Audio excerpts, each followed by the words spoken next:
India has over 7.5 million gig workers powering its large economy. Yet, they remain largely unaware about their safety and social security measures.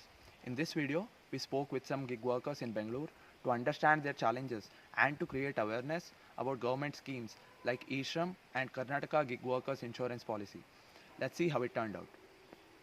ನಾವು ಹೀಗೊಂದು awareness program ಮಾಡ್ತಾಯಿದ್ದೀವಿ. ಈ Shram insurance ಬಗ್ಗೆ ನಿಮ್ಗೆ ಗೊತ್ತಿದೆಯಾ, ಮತ್ತು ನಿಮ್ಮ ಸೇಫ್ಟಿ ಮೆಷರ್ಸ್ ಎಲ್ಲ ಹೇಗಿದೆ, ಕಂಪನಿಯವ್ರು ಹೇಗೆ ನೋಡ್ಕೊಳ್ತಾರೆ ಅಂತ. ನೀವು ಎಷ್ಟು ವರ್ಷದಿಂದ ಇದು ಮಾಡ್ತಾಯಿದ್ದೀರಿ? ಇಯರ್ ಆಯ್ತು ಸರ್. ನಿಮಗೆ ಅಂದರೆ ಎಷ್ಟು ದಿವಸಕ್ಕೆ ಎಷ್ಟು ಆರ್ಡರ್ಸ್ ಇರುತ್ತೆ? ಪ್ರತಿ ಆರ್ಡರ್ ಬೇಸಿಸ್ ಮೇಲೆ ಇದಿರುತ್ತಾ? ಆರ್ಡ್ರ್ ಮೇಲೆ ಇರುತ್ತೆ ಸರ್. ದಿನಕ್ಕೆ ಸ್ಟೆಪ್ ಬೈ ಸ್ಟೆಪ್ಪು 18 ಆರ್ಡ್ರ್ ಹೊಡೆದ್ರೆ 150 ರೂಪಾಯಿ ಇನ್ಸೆಂಟು. ಹೌದಾ? ಮತ್ತು 23 ಹೊಡೆದ್ರೆ 220. ಟೋಟಲ್ ಫೈನಲ್ 42 ಆರ್ಡ್ರ್ ತನ. 42 ಆರ್ಡ್ರ್ ಹೊಡೆದ್ರೆ 450 ರೂಪಾಯಿ ಇನ್ಸೆಂಟು ಪ್ಲಸ್ ಅರ್ನಿಂಗ್ಸ್ ಕಡೆಗೆ ಅರ್ನಿಂಗ್ಸ್ 1000 ಆಗುತ್ತೆ. ಅದರಷ್ಟು ಟೋಟಲ್ 1500 ಒಂದು ದಿನಕ್ಕೆ. ಅದರಲ್ಲಿ ಒಂದು 500 ಖರ್ಚು ಹೋಗುತ್ತೆ. ಒಂದು 1000 ಉಳಿಸೋಕೆ ಕಷ್ಟ. 12 ಅವರ್ ಡ್ಯೂಟಿ ಮಾಡಬೇಕು. ಅಂದರೆ ನಿಮಗೆ ಈಗ 10 ನಿಮಿಷದಲ್ಲಿ ಡೆಲಿವರ್ ಮಾಡಬೇಕು, 15 ನಿಮಿಷದಲ್ಲಿ ಮಾಡಬೇಕು ಅಂತ ಟೈಮ್ ಇರುತ್ತಲ್ಲ, ಅದು ನಿಮ್ಗೆ ಅಂದರೆ ರಿಸ್ಕ್ ರಾಶಿ ಇದಿರತ್ತಾ, ಹೇಗಿರುತ್ತೆ? ಅಂದರೆ ಸ್ವಲ್ಪ ಈಗೆಲ್ಲೋ 5 ನಿಮಿಷ ಜಾಸ್ತಿ ಆಯ್ತಪ್ಪ ಆರ್ಡರ್ ಕೊಡೋದು, ಅವಾಗ ಹೇಗಿರುತ್ತೆ? ಅಂದರೆ ಪೆನಲ್ಟಿ ಫೋನ್ ಮಾಡ್ತಾರೆ ಸರ್. ಸ್ವಲ್ಪ ಲೇಟ್ ಆದರೆ ಕಸ್ಟಮರ್, ಸರ್ ಆರ್ಡ್ರ್ ಇನ್ನೂ ಬರಲಿಲ್ಲ, ಲೇಟ್ ಆಯಿತು ಅಂತ. ಸರ್ ಬರ್ತಾ ಇದ್ದೀನಿ ಸರ್, ಟ್ರಾಫಿಕ್ ಇದೆ ಅಂತ ಹೇಳಿದ್ರೆ ಆಯ್ತು ಬನ್ನಿ ಅಂತ. ಮತ್ತೇನಾದ್ರು ಫೈನು ಕಂಪನಿಯಿಂದ? ಫೈನ್ ಏನಿಲ್ಲ ಸರ್. ಇವಾಗ ಆರ್ಡ್ರ್ ಹೋಗಿರ್ತ ಕೊಡೋಕ್ಕೆ, ಅವಾಗ ಆರ್ಡ್ರ್ ಅವರಿಗೆ ಬೇರೆ ಒಂದು ಮನೆ ಕನ್ಫ್ಯೂಸ್ ಆಗಿ ಬೇರೆಯವ್ರಿಗೆ ಕೊಟ್ಟು ಅಂದ್ರೆ ಕಸ್ಟಮರ್ ಕಂಪ್ಲೇಂಟ್ ಮಾಡ್ತಾರೆ ನಮ್ಗೆ ಆರ್ಡ್ರ್ ಬಂದಿಲ್ಲ ಅಂತೇಳಿ.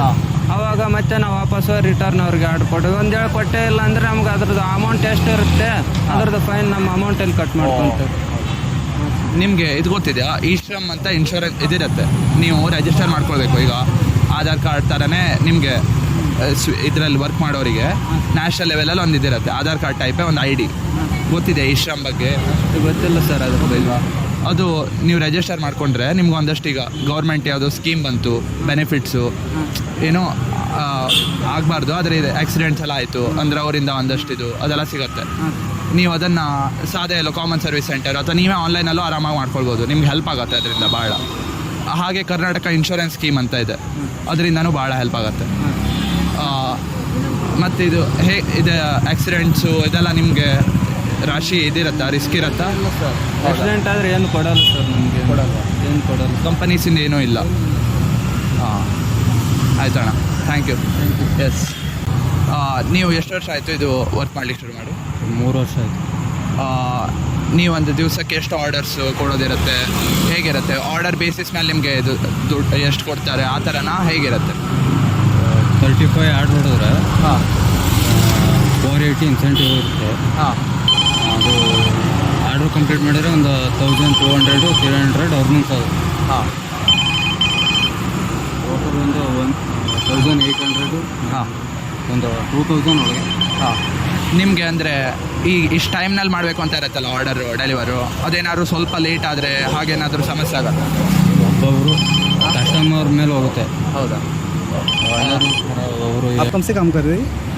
2 years. कितने घंटे का आप करते हो आप daily? 14-15 hours. Okay. How many hours orders do you deliver per day? 50. Nice. कितना आप अर्निंग कर सकते हो पर मंथ इससे? पर मंथ या पर डे आप जैसा बताना चाहिए? Per day 2000. पेट्रोल का करके 1500. तो पर ऑर्डर मिलता है आपको पैसा या फिर कंबाइंड पर ऑर्डर? ओके. अच्छा, इसमें आपका एक्सीडेंट कभी हुआ है? लाइक ऐसा कुछ रिस्क है आपका हुआ है? ओके. आपको अच्छा आपने लाइक कुछ मिला था आपको कंपनी से? कुछ कोई इंश्योरेंस नहीं मिला, कोई पॉलिसी नहीं? On books nothing. आपको ई-श्रम के बारे में पता है? हाँ, गवर्नमेंट का स्कीम कर्नाटका इंश्योरेंस पॉलिसी आपको पता है?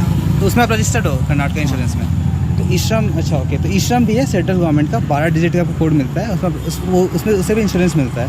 तो वो आप ऑनलाइन रजिस्टर करते हो, आपको आधार कार्ड का नंबर लगता है, 2 लाख का इंश्योरेंस मिलता है आपको उससे. एंड वो आपका एक परमानेंट वर्क ID बन जाएगा. तो कुछ भी बेनिफिट्स होता है, पेंशन स्कीम से बहुत सारी चीज़ आते हैं, तो आप ई-श्रम पर रजिस्टर कर सकते हैं. ನೀವು ಎಷ್ಟು ವರ್ಷ ಆಯಿತು ವರ್ಕ್ ಮಾಡಲಿಕ್ಕೆ ಶುರು ಮಾಡಿ? ನಾನು 13 ನಾನು 13 ಇಯರ್ಸಿಂದ ಮಾಡ್ತಾಯಿದ್ದೀನಿ. 13 ಇಯರ್ಸಿಂದ ಮಾಡ್ತಾಯಿದ್ದೀರಾ? ಇದು ಫುಲ್ ಟೈಮ್ ಮಾಡ್ತಾಯಿದ್ದೀರಾ ಪಾರ್ಟ್ ಟೈಮ್? ಇಲ್ಲ ಫುಲ್ ಟೈಮ್ ಫುಲ್ ಟೈಮ್. ದಿವಸಕ್ಕೆ ಹಿಂಗೆ ಎಷ್ಟು ತಾಸು ಆಗುತ್ತೆ ಇದು ಈ ಕೆಲಸ? Daily 2.5 two and half hour ಆಗುತ್ತಾ? ಪ್ರತಿ ಆರ್ಡರ್ ಬೇಸಿಸ್ ಮೇಲೆ ಇರುತ್ತೆ ನಿಮಗೆ? ಎಷ್ಟು ಆರ್ಡರ್ಸ್ ದಿವಸ ಮಾಡೋದಿರುತ್ತೆ, ಹೇಗಿರುತ್ತೆ?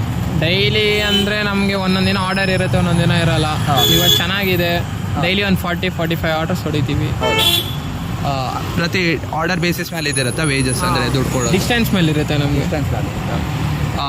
ನಿಮ್ಗೆ ಏನಾದರೂ ಇದಿದೆಯಾ, ಇಷ್ಟು ಟೈಮ್ ಒಳಗೆ ಡೆಲಿವರ್ ಮಾಡಬೇಕು ಆ ಥರ ಏನಾದರೂ? 10 ಮಿನಿಟ್ಸ್ ಅದೇನಾದ್ರು ಮಾಡದಿದ್ರೆ ಅವ್ರ ಫೈನು, ಕಂಪನಿಯಿಂದ ಏನಾದರೂ ಆ್ಯಕ್ಷನ್? ಆ ಥರ ಏನೂ ಆಗಲ್ಲ. ಕಸ್ಟಮರ್ಗೆ ನಾವು ರಿಕ್ವೆಸ್ಟ್ ಮಾಡಿದ್ರೆ ಏನೂ ಮಾಡಲ್ಲ. ಕಸ್ಟಮರ್ಸ್ ಏನಾದರೂ ಹೇಳಿದ್ರೆ ಪ್ರಾಬ್ಲಮ್ ಆಗುತ್ತಾ? ಇದಿರುತ್ತಾ ಅಂದರೆ ಬೇಗ 10 ನಿಮಿಷದಲ್ಲಿ ಮಾಡಬೇಕು ಅಂದರೆ ಟ್ರಾಫಿಕ್ಕು ಅದರೆಲ್ಲ ಇರುತ್ತೆ, ಏನಿಲ್ಲ. ನಾವು ಅದನ್ನು ಶಾರ್ಟ್ ಕಟ್ಸ್ ಎಲ್ಲ ನೋಡ್ಕೊಂಡಿರ್ತೀವಿ, ಅದರಿಂದ ಟ್ರಾಫಿಕ್ ಎಲ್ಲೆಲ್ಲಿ ಇರುತ್ತೆ ಯಾವುದೇ ಇರಲ್ಲ ನೋಡ್ಕೊಂಡು ಬಂದಿದ್ದೀವಿ. ನಿಮಗೆ ಈ ಶ್ರಮ್ ಅಂತ ಒಂದು ಗೊತ್ತಿದೆಯಾ ಡೇಟಾಬೇಸು? ಈ ಶ್ರಮ್ ಅಂತ ಇದೆ ಗೌರ್ಮೆಂಟಿಂದು, ಗೊತ್ತಿದೆಯಾ, ಕೇಳಿದ್ದೀರಾ? ಇಲ್ಲ, ಗೊತ್ತಿಲ್ಲ. ಈ ಶ್ರಮ್